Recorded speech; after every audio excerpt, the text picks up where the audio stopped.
بسم اللہ الرحمن الرحیم، السلام علیکم۔ آپ دیکھ رہے ہیں پروگرام نیوز نائٹ ود انیکا نثار۔ ناظرین، دل انتہائی افسردہ ہے اور الفاظ بھی شاید ساتھ نہ دیں۔ آج ایک ایسا واقعہ ہوا ہے جس سے مجھے ایسا لگ رہا ہے کہ جیسے ایک بار پھر پاکستان کو انہی اندھیروں میں دھکیلنے کی کوشش ہو رہی ہے جن اندھیروں سے نکل کر ہم ایک امن کے اجالے کی طرف آئے۔ پشاور وہ شہر جس نے اس جو پوری وار آن ٹیرر ہے اس کے دوران بے شمار قربانیاں دی، آج ایک بار پھر قربانی دینے پر مجبور ہو گیا۔ پولیس لائنز کے اندر ایک ایسا واقعہ ہوا جس واقعے نے سارے پاکستانیوں کو سوچنے پر مجبور کر دیا کہ ہم جن کاموں میں لگے ہوئے ہیں، جن تقسیموں میں لگے ہوئے ہیں، جن بیان بازیوں میں لگے ہوئے ہیں، کیا وہ بیان بازیاں زیادہ ضروری ہیں؟ یہ لوگ جو 32 شہید ہو گئے، 150 سے زائد یہاں زخمی ہیں، ان لوگوں کی جانیں زیادہ ضروری ہیں؟ اور وہ لوگ جو کہ لا انفورسمنٹ ایجنسیز کے اندر فرنٹ لائن پر موجود ہیں، وہ لوگ جو کہ قانون نافذ کرنے میں سب سے پہلے اولین سطح کے اوپر موجود ہوتے ہیں، ان کو بارہا ٹارگٹ کیا جا رہا ہے۔ اور بنو سی ٹی ڈی والے جو آفس والا معاملہ ہے اس کو دیکھ لیجئے، پھر اسلام آباد کے اندر پولیس جس طریقے سے اس کو برنٹ بیئر کرنا پڑا ہے اس تمام دہشت گردی کی واپسی کا، وہ دیکھ لیجئے۔ افغانستان میں بارڈر کے اس پار تو تمام سچویشن کو سیدھا ہوتا ہوا دیکھیں یا نہ دیکھیں، ہمیں بارڈر کے اس بار اس صورتحال کو سیدھا ضرور کرنا ہے۔ میں ذرا پچھلے ایک مہینے کا سارا معاملہ آپ کے سامنے رکھوں گی۔ 3 دسمبر کو نوشہرہ کے ضلع اوکاڑا خٹک میں پولیس وین کو نشانہ بنایا گیا تھا، 3 پولیس اہلکار شہید ہو گئے تھے۔ پھر ایک بار پھر دسمبر 7 کو بنو میں پولیس چوکی پر دہشت گردوں نے حملہ کیا تھا اور پولیس اہلکار کو شہید کر دیا تھا۔ پھر 15 دسمبر کو میران شاہ میں سیکیورٹی فورسز کے قافلے پر خودکش حملہ ہوا تھا، 1 راہگیر اور 9 سیکیورٹی اہلکار جو ہیں وہ 1 راہگیر شہید ہوا تھا اور 9 سیکیورٹی اہلکار اور 10 شہری زخمی ہوئے تھے۔ 18 دسمبر کو لکی مروت میں پولیس اسٹیشن پر حملے میں 4 پولیس اہلکار شہید اور 4 زخمی ہوئے تھے۔ پھر 18 دسمبر کو بنو میں سی ٹی ڈی کمپاؤنڈ پر دہشت گردوں کے حملے کے بعد سیکیورٹی اہلکاروں کو یرغمال بنا لیا گیا تھا اور 2 سپاہی شہید جبکہ 3 افسران اور 2 جوان زخمی ہوئے تھے۔ یہ معاملہ یہی نہیں رکا، 23 دسمبر کو جاتے ہیں۔ 23 دسمبر میں اسلام آباد میں پولیس ناکے پر دھماکہ ہوا، 1 پولیس اہلکار شہید ہوا اور 6 زخمی ہوئے۔ 30 دسمبر کو پھر ہوا ڈیرہ اسماعیل خان کے اندر معاملہ، پولیس اسٹیشن کے اوپر دہشت گردوں نے حملہ کیا، 4 اہلکار زخمی ہو گئے۔ 5 جنوری کو پھر لکی مروت میں پولیس اسٹیشن پر حملہ ہوتا ہے، 1 اہلکار شہید اور 4 جو ہیں وہ ایس ایچ اوز زخمی ہو جاتے ہیں۔ 5 جنوری آتی ہے پھر اور ہم لوگوں کو پھر صورتحال اسی طرح سے دیکھنے کو ملتی ہے۔ ڈی آئی خان کے اندر جو ہے پولیو ٹیم کے ساتھ معمور پولیس وین پر حملہ ہوا اور 3 اہلکار زخمی ہو گئے۔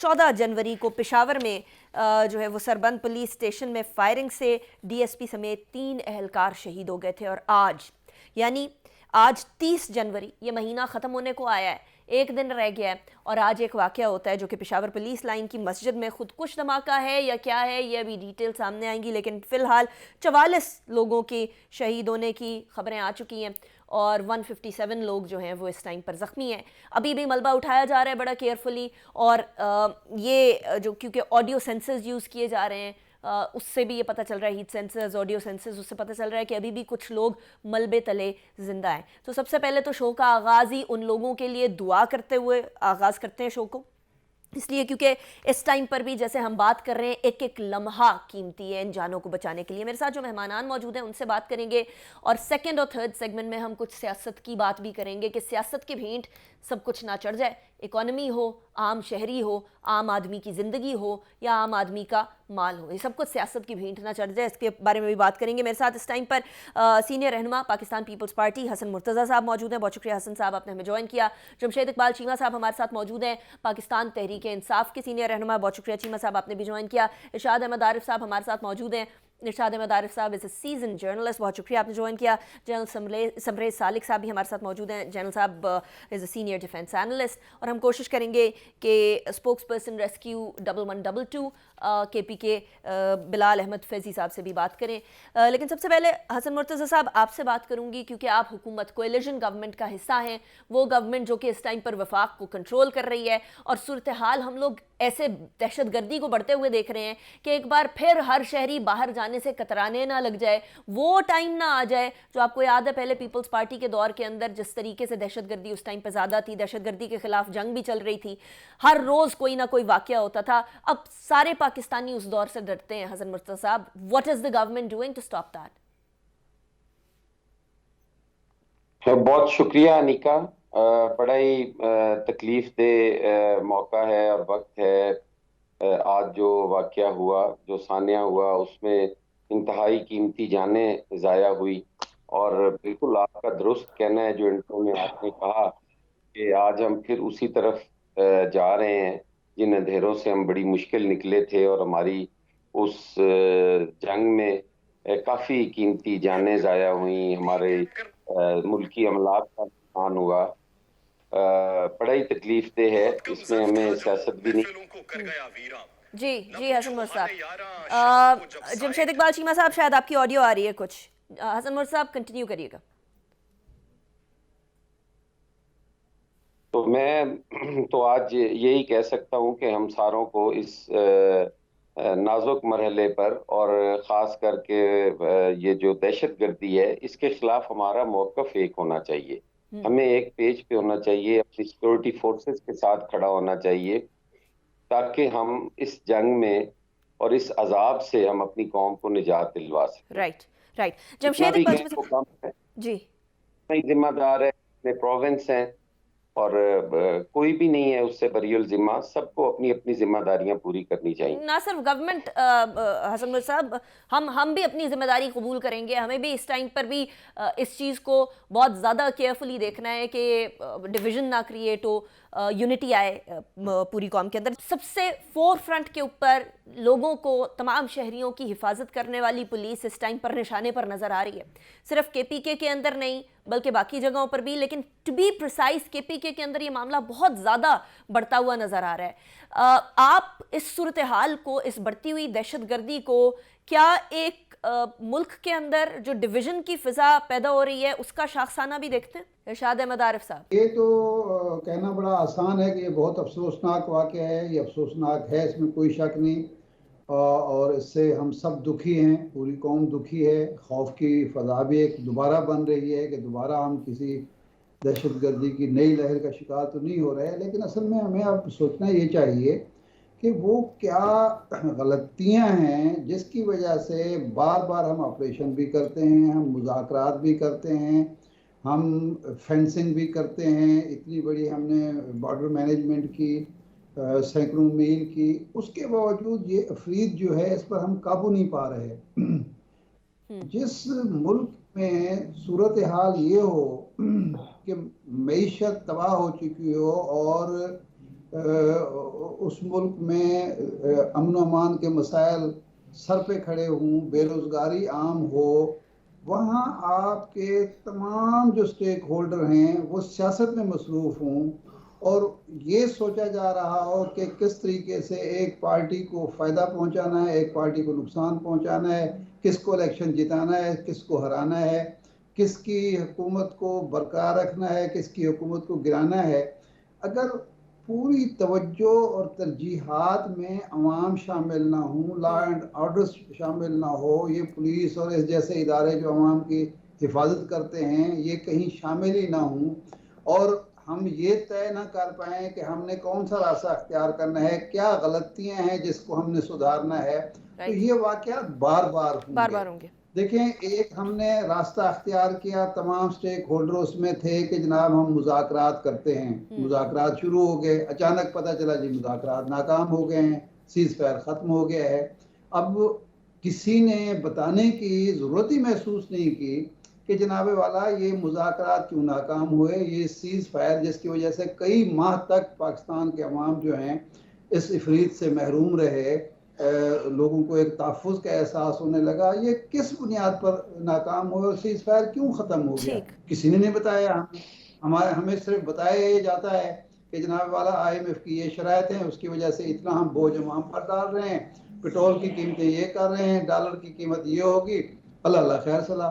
یا مناظرے کے ہو رہے ہیں سیاستدانوں کے درمیان ٹی وی پر بھی और टीवी से बाहर भी, इज्तिमात में भी एक बात एक शख्स ने कल कही है पेशावर में, और वो मैं उसको दाद दूंगा, शायद खाकान अब्बासी ने, उसने कहा कि पिछले 20-25 साल में जो गलतियां हुई उसमें सारे लोग शरीक हैं, सारे स्टेक होल्डर शरीक हैं, और सबको मिलकर ये गलतियां सुधारनी चाहिए। लेकिन जब तक हम लोग गिरबानों में नहीं देखेंगे इरशाद आरिफ साहब, तब तक ये पॉसिबल नहीं हो सकेगा। नहीं करेंगे। I am sorry, I am cutting you short. Irshad Arif साहब, मैं जमशेद इकबाल चीमा साहब को भी शामिल गुफ्तगू करना चाह रही हूँ। चीमा साहब, अभी आपको मेरी आवाज़ आ रही है?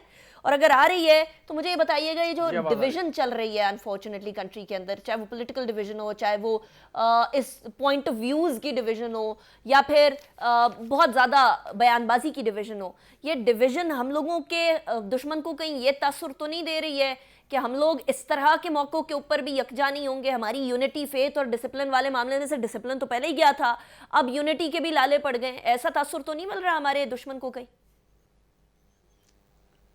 देखिए, दुश्मन का चूरन तो बहुत बिक गया। दुश्मन तो 75 साल से जो था या नहीं था, उसने हमें गरीब रख दिया, उसने हमें भूखा रख दिया, जिसने ब्लास्ट किया वो आपका दोस्त होने से रहा दिया, तरक्की। मैं देखे, मुझे बात कर लेने प्लीज मुझे। अच्छा, मैं कह रहा हूँ कि दुश्मन का चूरन बहुत बिक गया, छोड़े इस बात को। मैं कहता है ठीक है, लेकिन क्वेश्चन ये है कि ये जो दुश्मन, आप कह लें कि डिवीजन है, या आप कह लें कि यहाँ पे किसी बात पे इत्फाक नहीं है, उसकी बुनियादी वजह कि हम इंसानों का राय देने का, वोट देने का, फैसला करने का हक छीन रहे हैं। सो बेसिक जो बात है, जब हम एक अक़लियत को अक्सरियत पे सवार करेंगे, तो दुनिया के किसी हिस्से में भी अक़लियत को अक्सरियत पे सवार करने से अमन नहीं आ सकता, नहीं आता।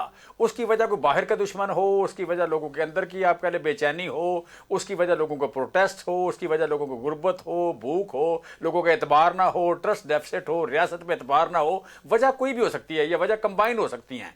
लेकिन जहाँ भी आप अक़लियत को अक्सरियत पे सवार करेंगे, वहाँ खैर की, अमन की, शांति की, खुशहाली की तवक्को अगर आप रखते हैं, तो आपसे ज़्यादा अहमक कोई नहीं है। मैं समझता हूँ कि यहाँ पे ये जो है ना जी, किसी दुश्मन को कोसना, किसी बम धमाके वाले को, दूसरे को, तीसरे को, या आप कहें इंडिया की बातें करना, इंडिया की फ़ौज की, नागालैंड की फ़ौज की बातें करना, किसी और मुल्क की बातें करना, कश्मीर की बात, क्या नाम है, ये अमेरिका की बातें करना, इसराइल की बातें करना। हमें सबसे पहले आटा पूरा करना है, हमें सबसे पहले यहाँ के लोगों का वोट का हक देना है, यहाँ हमें सबसे पहले अपने मुल्क में जमहूरियत लेके आनी है, बेसिक ह्यूमन राइट्स जो हैं उनको करना है, आप कह लें रूल ऑफ लॉ लेके आना है। ये करें, ये जो है ना जी, बात आपने बड़ी पते की है कि हमें अमेरिका की बातें, इंडिया की बातें, ये सारी बातें करना बंद करनी होगी, पर खान साहब को भी ये बंद करना होगा कि अमेरिका ने साजिश कर दी and all that. Having said that, मुझे ये बता दीजिएगा, आज जो पेशावर के अंदर हुआ है, और इससे पहले हम लोग कुछ महीनों से देख रहे हैं कि कंटिन्यूसली दहशतगर्दी के मामलात आगे बढ़ रहे हैं, इनको रोकने के लिए या इनको बेहतर करने के लिए आपकी हुकूमत के टाइम पे स्ट्रैटेजी थी कि हम बातचीत करेंगे और डिस्कशन करके मामलात को सीज फायर के बाद इनको जो आना चाहते हैं पाकिस्तान वापस, जो पाकिस्तान के कौमी धारे के अंदर आना चाहते हैं, उनको वापस लेंगे। वो वाला मामला कैसे टूटा चीमा साहब? किस तरीके से, क्या ऐसा पॉइंट था जहां आपको लगा कि वो नहीं चल सकता, या हुकूमत को लगा कि नहीं चल सकता, और क्या वो उससे पहले भी डुएबल था, कंसिडरिंग कि 14-15 दफ़ा पहले भी मुज़ाकरात हो चुके थे लेकिन नहीं चल सका था मामला आगे? देखिए, हमारे दौर में तो दहशतगर्दी तकरीबन ख़त्म हो गई थी। मतलब हम कोई फ़र्ज तो नहीं कर रहे, हम कोई आपके लिए बातें तो नहीं कर रहे, डींगे तो नहीं मार रहे, हम तो प्रैक्टिकल बात कर रहे हैं ना कि दहशतगर्दी के हमारे दौर में कितने वाक़यात हुए। क्या कबायली इलाके आबाद नहीं हुए? क्या सारी एजेंसियां, सारे कबायली इलाके जो मर्ज डिस्ट्रिक्ट बने, उनमें 56 अरब का लास्ट टाइम में उस पर बजट था। वहाँ पर हमने आपके लिए लोगों को जानवर पालने के लिए पैसे दिए, सोलर ट्यूबवेल लगाने के लिए पैसे दिए, बागात के लिए पैसे दिए, फूड प्रोसेसिंग के लिए पैसे दिए। 5 रिसर्च के स्टेशन, एग्रीकल्चर रिसर्च स्टेशन 5 जो है मैंने लॉन्च किए वहाँ पे। मतलब इफ्तिताह वाना में मैं सबसे ज़्यादा पुरअमन, जो पहले फसाद ज़दा इलाका था, ये वाना था। वाना सबसे खूबसूरत इलाका है, मतलब 50,000 एकड़ पे बागात हैं, सारा आपका चरगोज़ा 7 पेशीन में होता है। वो इतने खूबसूरत इलाके जो है हमने तो आबाद किए। वहाँ हमने डैम बनाए, वहाँ पे हमने पानी दिया, फिर अब वहाँ पे चेक डैम बनाए, छोटे डैम बनाए, बड़े बनाए, मीडियम साइज बनाए, ज़मीनें आबाद की। ये सारा काम तो वहाँ पे शहर से लोग उधर को जा रहे थे। सो बेसिकली मैं समझता हूँ कि जो दुनिया में तरीका है, अब गुर्बत का खात्मा है, तालीम है, एंगेज करना है लोगों को रोज़गार देना है, लोगों के साथ मुज़ाकरात करने हैं, अपने लोग हैं उनके साथ वो करने के बजाय आप अगर यू कैन से एक छोटी मोटी टूंठा शुरू कर दें तो फिर तो आप कह लें कि यहाँ जंग को कारोबार नहीं है दुनिया में, जंग कारोबार होता है इस्तेसारी जंग के बाद बाकी ममालिक भी मेज पर ही बैठे हो सकता है नहीं वैसे भी जंग के बाद ममालिक भी मेज पर ही बैठा करते हैं, ऐसे नहीं हुआ करते मामलात की जंग ही चलती रहे। मैं कहता हूँ कि हमने तो अपने मुल्क में जंग छेड़ी हुई, हमने तो अपने मुल्क में जंग छेड़ी है, अपने मुल्क में जंग, लोगों की जंग अपने मुल्क में लेके आना, कोई कारोबार नहीं है। इस तरह के डॉलर, ठीक है, जिन फूड प्रोसेसिंग जोन की आप बात कर रहे हैं, I have actually been there, Wana के फूड प्रोसेसिंग जोन जो कि पाकिस्तान आर्मी ने लगाए हुए हैं, वहाँ मैं गई हूँ बाकायदा, और पाइन नट्स के प्रोसेसिंग जोन्स लगाए हैं, वेरी कमेंडेबल। लेकिन जनरल समरेज सालिक साहब, इस टाइम पर हमसे गलती हुई कि एक बार फिर ये दहशतगर्द आ रहे हैं? कौन सी ऐसा लूप होल उनको मिला कि एक बार फिर दहशतगर्दी अपना सर उठा रही है? कौन सी गलती सियासी या सिक्योरिटी हमसे हुई जो कि हम लोगों को दुरुस्त करना होगी? देखिए, मैं 2-3 चीजों का जिक्र करना चाहूंगा, और उसमें सबसे पहले हमने काफी लंबे अरसे के लिए, तो 16-17 साल के लिए इस जंग का सामना किया, और इसमें हमने लड़ाई की और बहुत बड़ी कुर्बानियां दी। अगर मैं मौजूदा जो रिसर्जेंस आई है टेररिज्म में, इसका जिक्र करना चाहूँ तो मैं कहूँगा कि कुछ इसमें बैरूनी अवामिल है और कुछ अंदरूनी अवामिल है। बैरूनी अवामिल में जब अमेरिका अफगानिस्तान से निकला तो एक वैक्यूम क्रिएट हुआ इस इलाके में, और अफगानिस्तान में जो तालिबान जो कि विक्टर थे वो उस तरीके से अपना कंट्रोल एक्सरसाइज नहीं कर सके अपनी टेरिटरी पे जिस तरीके से उनसे एक्सपेक्टेड था। दूसरा ये कि उनकी रिकग्निशन भी नहीं हुई वर्ल्ड लेवल पे। तो अभी तक अफगानिस्तान में जो गवर्नमेंट है वो अपनी लेजिटिमेसी की तलाश में है। एक तो वो फैक्टर था जिसने यहाँ पे ये जो फर्दर प्रॉब्लम क्रिएट की है। दूसरा ये कि पाकिस्तान इस वक्त सियासी लिहाज से और माशी लिहाज से बहुत कमजोर है, और कोई भी आपका दुश्मन जिसको आप अक्लमंद गर्दानते हैं वो इस तरह के मौके को जाया नहीं जाने देगा, और वो लाजमन उस वक्त स्ट्राइक करेगा ताकि उसकी कमजोरी को और ज्यादा बढ़ाया जाए। अभी मैं अगर अंदरूनी अवामिल की बात करूं तो उस वक्त एक नेशनल एक्शन प्लान बना था, उसमें कुछ हुआ था कि जी पुलिस रिफॉर्म्स होनी है, पुलिस को डीपोलिटिसाइज करना है, लेकिन जो हमारी जो मैनेजमेंट है, हमारी जो गवर्नेंस है, उसमें कोई खातर खा इम्प्रूवमेंट नहीं आई जिसकी वजह से हम कह सकें कि इन चीजों पे कंट्रोल किया जा सके। जब भी इस तरह का एक प्रॉब्लम होती है, मैं 1 मिनट लूंगा, प्रॉब्लम होती है तो सबसे पहले उस इलाके को आप क्लियर करते हैं, फिर उसको अपने कब्जे में रखते हैं कुछ देर, फिर वहां पे आप तामीरी काम करते हैं और फिर ट्रांसफर करते हैं सिविल एडमिनिस्ट्रेशन को। ये साइकिल जो है ये बहुत सारे इलाकों में पूरा नहीं हुआ, तो जिसकी वजह से हमें ये दोबारा इस चैलेंज का सामना करना पड़ रहा है। और सिविल एडमिनिस्ट्रेशन की वो कैपेसिटी बिल्डिंग वाला मामला भी हमारे पास मौजूद है ऑब्वियसली। अभी मुझे ब्रेक की तरफ जाना है, ब्रेक के बाद वापस आएंगे, उसके बाद सियासत के ऊपर भी बात करेंगे, लेकिन सिक्योरिटी के ऊपर एक बात तो तय पा गई है कि जब आप सियासी तौर पर, जब आप यूनिटी आपकी कंट्री की, नेशन की साइड पे होना शुरू हो जाए तो फिर ऑटोमेटिकली इस तरह के हरकतें जो हैं वो दुश्मनों की तरफ से की जाती है। आप दुश्मन अंदरूनी का है या बैरूनी का है वो आपकी मर्जी है, लेकिन दुश्मन तो दुश्मन है। ब्रेक की तरफ जाएंगे, ब्रेक के बाद वापस आएंगे, सियासत को कंटिन्यू करेंगे।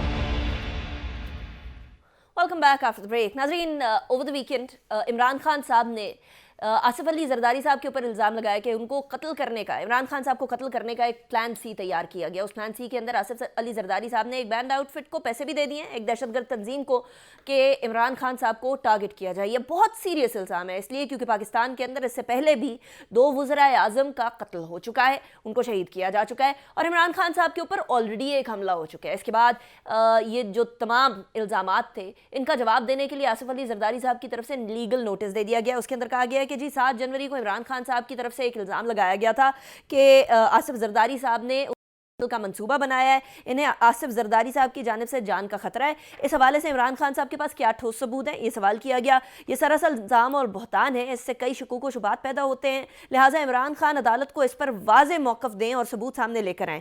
14 روز میں عمران خان غیر مشروط معافی مانگے, معافی نہ مانگی تو قانونی کارروائی کا حق رکھتا ہوں, معافی نہ مانگی گئی تو 10 ارب روپے ہرجانے کا کیس کروں گا. آصف زرداری صاحب نے یہ تمام چیزیں اپنے لیگل نوٹس میں لکھی ہیں. حسن مرتضی صاحب, یہ ایک تو الزام جو لگایا گیا ہے عمران خان صاحب کی طرف سے یہ, اور اوپر سے انہوں نے کہا ہے کہ کنفرم پیسے بھی دے دیے گئے ہیں, لیگل نوٹس تو دے دیا گیا, عمران خان صاحب کی طرف سے معافی آنے کے امکانات بہت کم ہیں. آگے آپ کیا دیکھتے ہیں ہوتا ہوا اس کیس میں؟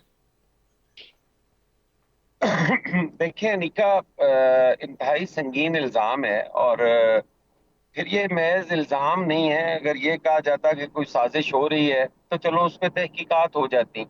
اب تو یہ کہا گیا ہے کہ پیسے بھی دے دیے, اور پیسے دینے کے ثبوت اور شواہد کے ہوتے ہوئے میں سمجھتا ہوں خان صاحب کو یہ خود سے آگے بڑھنا چاہیے اور عدالت سے رجوع کرنا چاہیے, یا جو فورم وہ چاہے اس فورم پہ یہ بات ہونی چاہیے اور اس کی تحقیقات ہونی چاہیے. اگر تو خان صاحب سچے ہوں تو بالکل قرار واقعہ سزا ملنی چاہیے. یہ تو بہت بڑا کرائم ہے, اور اس سے تو ملک میں مزید انتشار اور انارکی پھیلنے کا خطرہ ہے. اور اگر خان صاحب کا یہ الزام غلط ہو, جیسے کہ پہلے ہمیشہ رہے ہیں ان کے الزامات, آپ دیکھتے رہے انہوں نے ہر ادارے پہ لگائے, ہر شخص پہ لگائے, تو پھر ان کو بھی قرار واقعہ سزا ملنی چاہیے. آگے ابھی چیمہ صاحب بات کر رہے تھے, بالکل درست ہے کہ جب آپ اقلیت کو اکثریت پہ مسلط کریں گے تو پھر انتشار ہوگا. تو بالکل اسی طریقے سے 2018 کے اندر ایک اقلیتی جماعت کو ایک اکثریت پر مسلط کر دیا گیا, اور پھر جب اب تو خیر وہ بھی اقلیت جو تھی وہ اپنے الائز کے چھوڑنے کی وجہ سے حکومت میں نہیں ہے اور اب اکثریت ہے حکومت میں, تو ایک وجہ وہ بالکل ضرور تھی.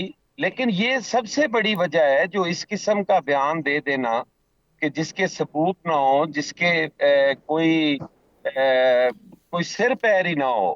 آصف علی زرداری جو ہیں وہ ہمیشہ وکٹم رہے ہیں, دہشت گردی کے وکٹم رہے ہیں. انہوں نے اس ملک کے اندر بہت بڑی قربانیاں دی ہیں. بی بی شہید جو تھی وہ دہشت گردی کی نظر ہوئی, اور آج ہمیں دہشت گردی کی لسٹ میں کھڑا کیا جا رہا ہے جو ہمیشہ وکٹم رہے ہیں. یہ الارمنگ الزام ہے, اور اس کے اوپر obviously تفتیش تو ہونی چاہیے. چیمہ صاحب 3 آپشنز ہیں, پروف کر دیا جائے, یا پھر 10 ارب روپے ہرجانے کی طرف جایا جائے, یا پھر obviously معافی مانگ لی جائے. اب عمران خان صاحب نے جس کنوکشن سے یہ بات کی ہے, ایسا لگتا ہے کہ ان کے پاس کوئی نہ کوئی ثبوت تو ہوں گے. عدالت کے اندر ثبوت پرووائڈ کرنے کے لیے تیار ہوں گے چیمہ صاحب؟ دیکھیں عمران خان صاحب تو زندہ جاوید ہیں, ماشاءاللہ صحت مند ہیں. اس سے پہلے آپ کہہ لیں لیاقت علی خان شہید ہو گئے, بیبی بے نظیر شہید ہو گئی, یو کین سے کہ بھٹو کو پھانسی دی گئی, اور بہت سارے واقعات ایسے ہوئے ہیں. فاطمہ جناح کے حوالے سے دیکھیں, قائد اعظم کی گاڑی کے خراب ہونے کے حوالے سے دیکھیں. پاکستان کی تاریخ میں کوئی بھی الزام ثابت نہیں ہو سکا. اور ابھی عمران خان کو جو آپ پہلے گولیاں لگی, 13 لوگوں کو اور گولیاں لگیں, ایک آدمی شہید ہوا, وہاں بھی پوری سٹیٹ کور کر رہی ہے, اس جرم کو سٹیٹ کور کر رہی ہے. بی بی کی آپ پہلے دو دی گئی, وہاں پہ جائے وقوع دو دی گئی. اس سے پہلے جو وہاں پہ سانحہ کارساز ہوا, وہاں پہ بہت سارے لوگ شہید ہوئے, آج تک اس کا سامنے نہیں آیا. میں سمجھتا ہوں یہ سٹیٹ بڑی بدقسمت ہے, بڑی ہی بدقسمت سٹیٹ ہے کہ یہ اپنے بڑے سے بڑے آدمی کے خلاف بھی ہونے والی سازش کو آج تک یہ آئیڈینٹیفائی نہیں کر سکی کہ کس نے کیا ہے. یہاں 400 قتل ہوا, سانحہ ماڈل ٹاؤن آج ہوا, یہاں پہ کوئی پرانی بات نہیں ہے. قاتلوں کو انعام ملے, قاتلوں کو انعام ملے, قاتلوں کے بچوں کو. آپ پہلے اکبر خان جو تھا جس نے لیاقت علی خان پہ گولی چلائی, اسے مارا گیا, اس کے بچوں کو جس طرح پروٹیکٹ کیا اسٹیٹ نے آج تک, میں سمجھتا ہوں کہ پاکستان کی تاریخ بڑی بدقسمت تاریخ ہے. سو آج کچھ نہ کچھ لوگ بول رہے ہیں, آج کچھ نہ کچھ لوگ نشاندہی کر رہے ہیں. جب بولنے لگتے ہیں تو وہ بیپ لگ جاتی ہے, یا آپ جیسے لوگ تھوڑے ڈر جاتے ہیں بیچارے. میں سمجھتا ہوں کہ یہاں پہ اب تھوڑا سچ بڑھنا چاہیے. وہ الزام تو میں بھی بیٹھے بیٹھے کسی پہ بھی لگا سکتی ہوں. بی بی لگانے دینا, مجھے الزام لگانے دینا, نہ کریں, نہ روکیں, نہ ایک تو میرا نام بی بی نہیں ہے, میں نے آپ کو آخری دفعہ بھی کہا تھا. آخری دفعہ بھی میں نے آپ کو کہا تھا بی بی نام نہیں ہے. ساری انیکا सारी अनिका, आई एम सॉरी जी। अनिका, सारी आई एम सॉरी। जी। अच्छा, मैं औरतों को कहता हूँ सारी, आई एम सॉरी। अच्छा, मैं कह रहा हूँ कि अनिका देखें, ये जो है ना, आप कह लें कि इल्ज़ाम मैं लगा रहा हूँ ना, मुझे भी कोई सू कर देगा, कोई बात नहीं। अच्छा, सो मैं कह रहा हूँ कि यहाँ हसन या मुर्तज़ा को सच बोलना चाहिए, मुझे भी बोलना चाहिए। हम बेसिकली आए हैं इस मुआशरे में सुधार के लिए, अपना काम छोड़ते हैं, कारोबार छोड़ते हैं, बच्चों की कुर्बानी देते हैं, अपने काम की कुर्बानी देते हैं, पर्सनल टाइम की कुर्बानी देते हैं, तो यहाँ कुछ सुधार करें। सुधार सच से शुरू होगा। सुधार जो है ये सिर्फ पार्टीजन से शुरू नहीं शुरू होगा। लिहाजा यहाँ पे इमरान खान ने अगर इल्जाम लगाया तो उसकी तहकीक होनी चाहिए। बात तो ठीक है, आई एग्री विद दैट, तहकीक होनी आई चाहिए। Agree with that. Irshad Ahmad Arif साहब, इमरान खान से आगे पूछें कि जी आपको क्या क्या कंसर्न है। I agree with that. और ये शुरू में ये इमरान खान को हरास करना शुरू हुआ, मैं कहता हूँ इसका मतलब ये नहीं है कि इमरान खान को हरास करना शुरू कर दो कि आपको 10 अरब का केस हो जाएगा, ये हो जाएगा, वो हो जाएगा। अभी रिसेंटली इमरान खान को गोलियां लगी हैं, कोई अगर कंक्लूड नहीं ले, रियासत को शर्मिंदा होना चाहिए, रियासत को शर्मिंदा होना चाहिए, किसी के माथे पे पसीना आना चाहिए, किसी के माथे पे किसी को माजरत करनी चाहिए, किसी को आगे आना चाहिए कि जी मैं करता हूँ तहकीक, हम तहकीक करते हैं, हम सुरखरू होंगे। ये बात बिल्कुल दुरुस्त है कि तहकीक होनी चाहिए। अगर कोई लीडर इल्जाम लगा रहा है, और इससे पहले पाकिस्तान के अंदर ये हिस्ट्री रह चुकी है कि कहीं ना कहीं कोई ना कोई लीडर या तो अटैक हो जाते हैं या फिर शहीद भी हुए हैं। इरशाद अहमद आरिफ साहब, आप ऐसी तहकीक होते हुए कोई देख रहे हैं? क्योंकि चीमा साहब इस चीज़ को, इस लीगल नोटिस को भी हरासमेंट के तौर पर देख रहे हैं। On the contrary Asif Zardari साहब इसको बहुत बड़े इल्ज़ाम के तौर पर देख रहे हैं। देखिए, बात यह है कि इमरान खान ने एक इल्ज़ाम लगाया। इल्ज़ाम तराशी की सियासत नहीं होनी चाहिए, ना इमरान खान को करनी चाहिए, ना उनके मुखालिफिन को करनी चाहिए। फैक्ट्स पर बात होनी चाहिए। लेकिन इमरान खान ने ये इल्ज़ाम लगाया है, सीरियस और संगीन इल्ज़ाम है, इसमें कोई शक नहीं है। तो आसिफ जरदारी साहब कोई आम आदमी तो नहीं है। आसिफ जरदारी साहब सिर्फ पाकिस्तान के साबिक सदर नहीं हैं, एक पार्टी के सरपरस्त नहीं है, बल्कि वो इस वक्त हुक्मरान इत्तेहाद का मुअस्सिर मजबूत हिस्सा हैं। उनके पास इख्तियारात हैं। तो बजाय लीगल नोटिस देने के, क्या ये बेहतर नहीं होगा इमरान खान या इससे पहले अरशद शरीफ या उससे पहले जो लोग इल्ज़ामात लगा रहे हैं, हुकूमत एक कमीशन बना के हुकूमत खुद पहल क्यों नहीं करती? इमरान खान को ही बुला ले, बड़ा आसान है।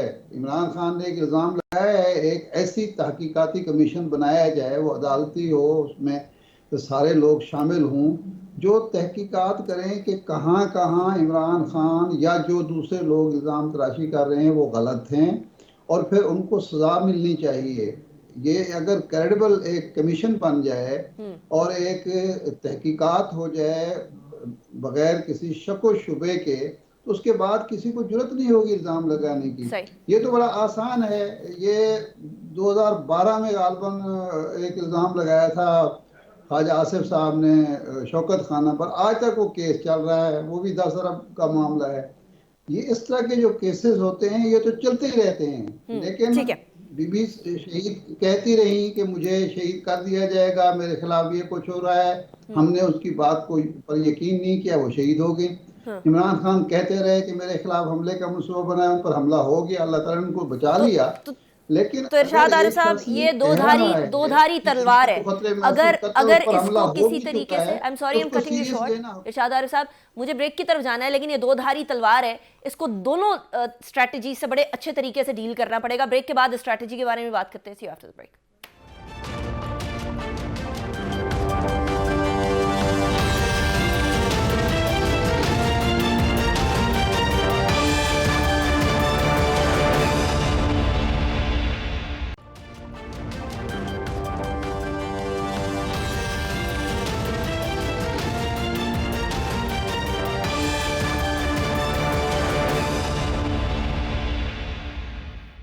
Welcome back after break. Hasan Murtaza साहब, डायरेक्टली सोल्यूशन क्या है इस सारी सूरत हाल का? पॉलिटिकल डिवीजन भी बहुत कॉज हो गई, इकोनॉमिक डाउनफॉल भी हम बड़े बुरे तरीके से देख रहे हैं। जिस चीज़ का वादा करके आप आए थे, उसके बाद सिक्योरिटी सूरत हाल भी गड़बड़ हो गई। हसन मुर्तज़ा साहब, सोल्यूशन बता दें मुझे क्विकली। सोल्यूशन इसमें है कि हम एक कौम बने, हम बजाय इसके कि इस तफरीक को बढ़ाते जाए, इसको कम कोशिश करें। हम जमहूरियत के लिए, मुआशरत के लिए, हमें कम से कम ये हमारे नेशनल इश्यूज हैं, इन पे हमें एक पेज पे होना चाहिए। ठीक है। जमशेद इकबाल चीमा साहब, आप लोग बैठना चाहेंगे हुकूमत के साथ नेशनल इश्यूज पे? नहीं, नेशनल इशू सबसे बड़ा तो यह है कि फ्री एंड फेयर इलेक्शन हो। इस मुल्क का एक आइन है, आइन किसी मुल्क की बाउंड्री कुछ नहीं होती, किसी मुल्क की बाउंड्री कुछ नहीं होती, बेसिकली आइन होता है। आइन जो है मुल्क बनाता है, मुल्क की निशानी पहली आइन है, वो बाउंड्री नहीं है, वो हित्ता नहीं है, जमीन नहीं है, पहाड़ नहीं है, बेसिकली उसका आइन है। जहां जहां तक वो आइन लागू है वो एक मुल्क है, वो एक स्टेट, वो एक रियासत है। लिहाजा अगर उस मुल्क के आइन के मुताबिक फ्री एंड फेयर इलेक्शन नहीं होता, फ्री एंड फेयर इलेक्शन से आप अवॉइड कर रहे हैं, इलेक्शन में आप धांधली करना चाह रहे हैं, इलेक्शन में आप जाली बंदे लगा लेते हैं, मतलब आप टेटेड किस्म के वज़ीर-ए-आला लगा देते हैं, उसके बाद कैबिनेट बना लेते हैं, तो फिर बेसिकली आप कर क्या रहे हैं? फिर आपके साथ कौन बैठे, इसलिए बैठे इकट्ठा बैठेंगे तो आईनी मामलात के ऊपर बैठेंगे, अदरवाइज नहीं बैठेंगे। Thank you very much Jamshed Iqbal Cheema साहब, हसन मुर्तज़ा साहब, इरशाद अहमद आरिफ साहब हमारे साथ मौजूद थे। लेकिन अभी बिलाल अहमद फैजी साहब भी हमारे साथ मौजूद हैं। बिलाल अहमद फैजी साहब स्पोक्स पर्सन है रेस्क्यू 1122 KPK के। फैजी साहब, before we go towards the end of the show, मुझे बताइएगा जो आज अफसोसनाक वाकया पेश आया है उसके अंदर अभी भी कितने और लोगों के बचने के इम्कानात हैं और कितने इस टाइम पर लोग अभी तक मलबे के तले दबे हुए एक्सपेक्टेड है? जी, Khyber Pakhtunkhwa emergency rescue service rescue 1122 का इस वक्त भी पुलिस लाइन में सर्च ऑपरेशन जो है वो जारी है। इन मलबे के नीचे जो है वो अब भी दो जख्मी जो है वो मौजूद हैं। कुछ देर पहले हम लोगों ने तकरीबन 5 के करीब जाम बहक अफराद शोहदा को निकाला है, जबकि 2 जख्मियों को निकाला है और मजीद 2 जख्मी जो है वो मौजूद है। रेस्क्यू 1122 इस बात पे यकीन रखती है कि इंसानी जानो माल के तहफ़्फ़ुज़ को यकीनी बनाया जाए और इसीलिए जो है ये ऑपरेशन आराम से तरीके से और टेक्निकल तरीके से जो है सर अंजाम दिया जा रहा है। और यही वजह है कि ऑपरेशन में अब तक जो है वो जिंदा अफराद को जो है वो निकाला जा रहा है, उसका सिलसिला जो है वो जारी है। मजीद डेड बॉडीज भी है, शोहदा भी मलबे तले मौजूद हो सकते हैं, तो इस वजह से जो है वो इंतहाई तरीके से और आराम से जो है वो ऑपरेशन। अच्छा फैज साहब, मुझे क्विकली बताइएगा कि कब तक एक्सपेक्टेड है ये ऑपरेशन कंप्लीट होना? वी कंप्लीटली अंडरस्टैंड कि बड़े ध्यान से और बड़े एहतियात से चलना है, लेकिन कोई टाइमलाइन हो सकती है, पता चल सकती है कि कब तक ये? देखिए, जैसा कि मैंने आपको कहा कि हमारे लिए 2 इंसानी जानों की अहमियत ज्यादा है। अगर हम लोग चाहें कि इस ऑपरेशन को जल्दी खत्म करें तो एक स्लैब पड़ा हुआ है, उस स्लैब को हम लोग क्रेन की मदद से उठा सकते हैं, लेकिन क्योंकि ये एक ही छत है और हमें ये रिस्क जो है वो नजर आता है कि खुदा ना खास्ता अगर हम उसको उठाते हैं उस स्लैब को, तो उसके नीचे जो 2 अफराद इस वक्त जख्मी मौजूद है, खुदा ना खास्ता उनको उनकी जिंदगी को कोई खतरा। बिलाल अहमद फैजी साहब, thank you very much for joining me in my show. मुझे क्विक क्लोजिंग की तरफ जाना है, लेकिन फिर एक दफ़ा पेशावर सानेह के अंदर जो शहीद हुए, जो ज़ख्मी हैं और जो अभी भी मलबे तले दबे हैं, उनके लिए ढेरों दुआएं। अल्लाह ताला पाकिस्तान को अपने हिफ्ज़ व अमान में रखे। अनीका निसार को इजाज़त दीजिए, अपना बहुत ख्याल रखिए। अल्लाह हाफ़िज़।